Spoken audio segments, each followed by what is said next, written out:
నీతి Aayog నివేదికపై media సమావేశంలో CM Chandrababu ఆసక్తికర వ్యాఖ్యలు చేశారు. వైసీపీ 5 ఏళ్ల పాలన వల్ల ఆంధ్రప్రదేశ్ రాష్ట ఆర్థిక పరిస్థితి బీహార్ కంటే కిందకు పడిపోయిందని ఆరోపించారు. రాష్ట ప్రజలకు ఈ వాస్తవాలు అన్నీ తెలియాలి. 11,114 కోట్లు స్టీల్ ప్లాంట్ కు, పోలవరానికి 12,750 కోట్లు, అమరావతికి అప్పుగా 15,000 కోట్ల రూపాయలు ఇప్పించారు. అని ఆయన పేర్కొన్నారు. వాటిని తక్షణం పూర్తి చేయాలి. అక్కడి నుంచి నిధులు మళ్లించలేను అన్నారు. మాట తప్పడం ఇష్టం లేక ప్రజలకు నిజం చెబుతున్నానని ముఖ్యమంత్రి చంద్రబాబు తెలిపారు. అయితే రాష్ట ఆర్థిక పరిస్థితి కొంచెం తేరుకోగానే తల్లికి వందనం, రైతుకు అన్నదాత సుఖీభవ లాంటి పథకాలు అమలు చేస్తామని సీఎం చంద్రబాబు హామీ ఇచ్చారు. ఏపీకి 5 ఏళ్ల విలువైన సమయం పోయింది. 2019 నాటికి ఉన్న వృద్ధి రేటు కొనసాగి ఉంటే రాష్ట సంపద పెరిగేది అన్నారు. 9.5 లక్షల కోట్ల అప్పుకి వడ్డీ కట్టాలి, అసలు చెల్లించాలని వెల్లడించారు. 5 ఏళ్లలో జరిగిన నష్టాన్ని పూడ్చాలని పేర్కొన్నారు. ఇప్పుడే అన్ని వ్యవస్థలను గాడిలో పెడుతున్నాం. జరిగిన డ్యామేజ్ తో నాకేం సంబంధమని సామాన్య పౌరుడు ఆలోచిస్తాడు. అలా ఆలోచించడంలోనూ తప్పులేదన్నారు. అందుకే వారికి అన్ని విషయాలు చెబుతున్నాం. సంక్షేమ పథకాలు అమలు విషయంలో ఎక్కడా వెనుకడుగు వేయమని ముఖ్యమంత్రి చంద్రబాబు చెప్పుకొచ్చారు.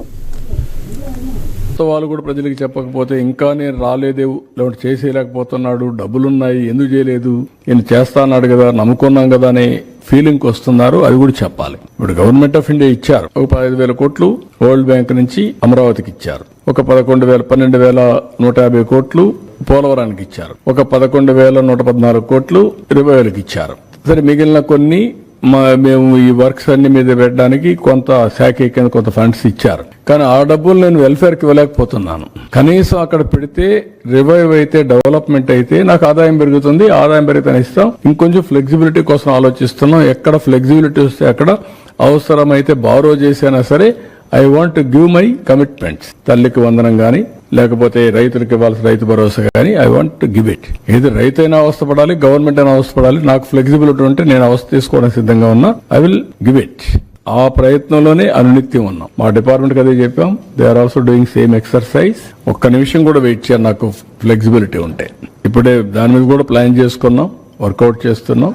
I will come out. ఇప్పుడు చెప్పాం శ్రీలంకతో పోటీ పడుతున్నారని చెప్పాం. ఇప్పుడు చూస్తే నీతి ఆయోగ్ పంజాబ్ కంటే పైన ఉన్నాం, బీహార్ కంటే కింద ఉన్నాం. నేను చెప్పింది వాస్తవాన్ని ఎస్టాబ్లిష్ అయింది. Now we have to revive. నేను అని చెప్పి మొత్తం వదిలేసా అనుకోండి, పబ్లిక్ కూడా హెల్ప్లెస్ అవుతారు కదా. I cannot leave at that stage. I have to fight. ఏ విధంగా చేయాలి? అందుకనే మీరు చూస్తే ఇప్పుడు వచ్చిన తర్వాత 3-4 ప్రోగ్రాంలు వెల్ఫేర్ చేశాం. సూపర్ 6 లో మిగిలినట్టు కూడా చేయాలి. దానికి కూడా డేట్స్ ఇచ్చాం. అవి కూడా వర్కౌట్ చేస్తున్నాం. అవి కూడా చేస్తాం.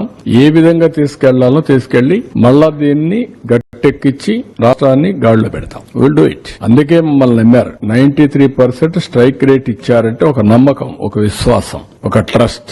ఆ ట్రస్ట్ ని బ్రీచ్ చేస్తే కరెక్ట్ కాదు. వాళ్ళ మారిగా బాధ్యత రాహిత్యంగా పనిచేయలేం, అట్లని చెప్పి ఇచ్చలవిడిగా చేయలేం. నేను అందుకనే ప్రజల్ని కాన్ఫిడెన్స్ తీసుకుంటున్నాను. I want to place everything before public. Time to time ఇస్తాను. నేను అన్ని చేస్తాను. చేసిన తర్వాత ఏది కూడా సంపద సృష్టించినా, ఆదాయాన్ని పెంచినా, ఆదాయం ఎవరికి చెందుతుంది? It is public. What all I create wealth, it is a public property. అందుకని ఇవన్నీ చేసి వాళ్ళకు కూడా గవర్నమెంట్ లో డబ్బులు సంపద సృష్టించడమే కాదు, రైట్ టైంలో వాళ్ళకు కూడా వెసులుబాటు రావాలి. లేదు నేను సంపద సృష్టిస్తున్నాను తర్వాత ఇస్తాను, మీరు మాత్రం సఫర్ కండి అంటే సఫర్ అవడానికి సిద్ధంగా లేరు. ఒక మిస్ గవర్నెన్స్, ఒక కరప్ట్ గవర్నెన్స్ చేసినప్పుడు దాన్ని కరెక్ట్ చేసి మళ్లీ నేను ఏ విధంగా ట్రాక్ లో పెట్టాను, ట్రాక్ లో పెట్టడమే కాకుండా వాళ్ళ ఇబ్బందులను కూడా అధిగమించే విధంగా I have to plan it. నేను మొత్తం క్యాపిటల్ ఎక్స్పెండిచర్ గా పెడతా, అప్పటి వరకు మీరు వెయిట్ చేయండి, నేనేం మీకు ఇవ్వనంటే that is not fair. That nobody will. వాళ్ళు కూడా సఫర్ అయ్యేదానికి కరెక్ట్ కాదు. మాకు ఓట్లేసింది సఫర్ కావడానికి కాదు, మాకు ఓట్లేసింది రివైవ్ చేస్తామన్న నమ్మకం కోసం. అదే మరి ఆదుకుంటామని, ఆదుకునే బాధ్యత మా పైన ఉంది. డెఫినెట్ గా ఎవ్రీ మినిట్ ఐఎమ్ థింకింగ్. అయితే